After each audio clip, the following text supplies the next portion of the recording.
दोस्तों, आज की कहानी है कद्र करना सीखो। भगवान बुद्ध की प्रेरक कहानी। भगवान बुद्ध के लाखों अनुयायी थे।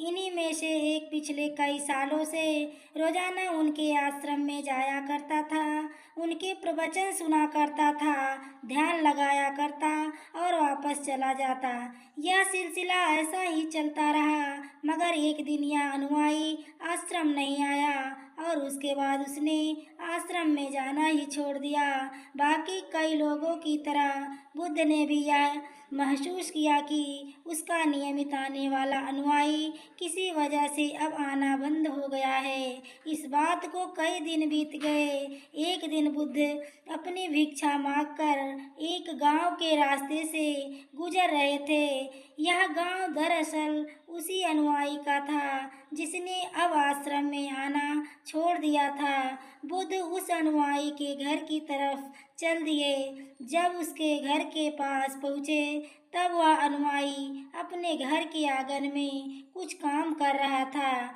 बुद्ध को देखते ही वह उनके पास आया, उन्हें प्रणाम किया और उन्हें बैठने के लिए आंगन के चबूतरे पर चटाई बिछा दी।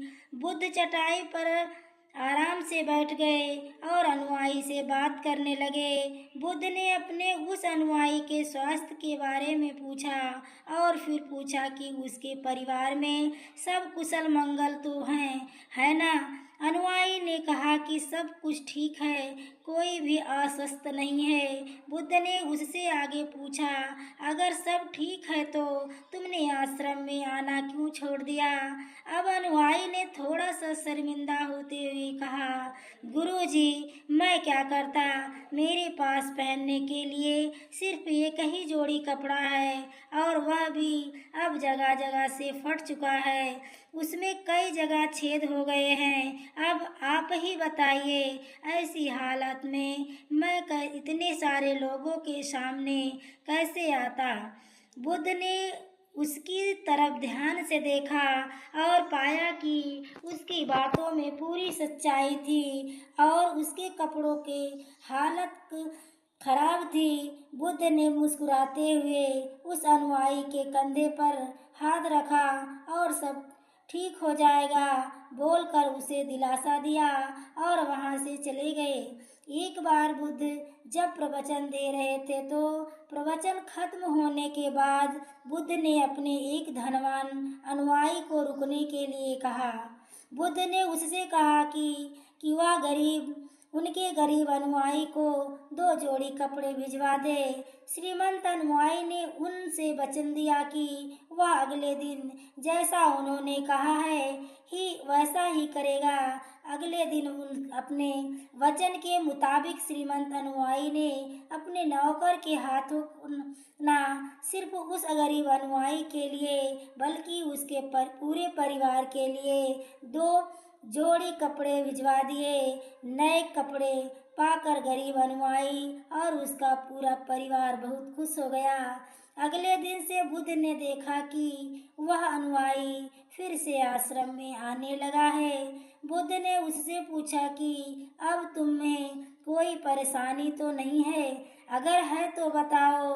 अनुयायी ने कहा, अब मुझे कोई तकलीफ नहीं है, बस कपड़ों की थी जो आपने हल कर दी। अब मैं बहुत खुश हूँ। बुद्ध के अनुयायी से पूछा, अच्छा बताओ, तुमने अपने पुराने कपड़ों का क्या किया। अनुयायी ने कहा, हमारे ओढ़ने के कपड़े ओढ़ने लायक नहीं बचे थे, इसलिए मैंने अपने पुराने कपड़ों को उनकी जगह इस्तेमाल करना शुरू कर दिया। बुद्ध ने पूछा कि फिर तुमने अपने ओढ़ने वाले कपड़े का क्या किया। मैंने उन्हें पर्दों की जगह इस्तेमाल करना शुरू कर दिया। अनुयायी ने कहा, उन पुराने पर्दों का क्या हुआ। बुद्ध ने फिर से पूछा, मैं उनके 4 टुकड़े करके चूल्हे से गर्म बर्तन उतारने के लिए इस्तेमाल करता हूँ। अनुयायी बोला, पहले गर्म बर्तन पकड़ने के लिए इस्तेमाल करते थे, उन कपड़ों का क्या किया? बुद्ध ने फिर से पूछा। मैं अब उन्हें घर में पोछा लगाने के लिए इस्तेमाल करता हूँ। अनुयायी ने जवाब दिया, पुराने पोछे का क्या किया? वह भी बता दो। बुद्ध ने अगला सवाल पूछा। वह कपड़ा कुछ भी करने लायक बचा नहीं, इसलिए मैंने उसके तार तार कर दिए और उनसे दिया की बाती बना ली। इन्हीं बत्तियों में से एक बाती आज इस आश्रम में भी मैंने जलाई है। उसी की रोशनी से हम बैठ उसी की रोशनी में हम बैठे हैं। भगवान बुद्ध अनुयायी के जवाबों से बहुत खुश हुए। उन्हें इस बात का काफी संतोष हुआ कि उनका अनुयायी किसी भी वस्तु को अच्छी तरह से इस्तेमाल करता है और हर वस्तु की कद्र करता है। दोस्तों, कहानी पसंद आई हो तो प्लीज़ वीडियो को लाइक एवं शेयर करें। चैनल पर पहली बार आए हो तो चैनल को सब्सक्राइब करें। आगे के नोटिफिकेशन के लिए बेल आइकन को ज़रूर प्रेस करें। दोस्तों, पूरी वीडियो देखने के लिए आपको तहे दिल से धन्यवाद।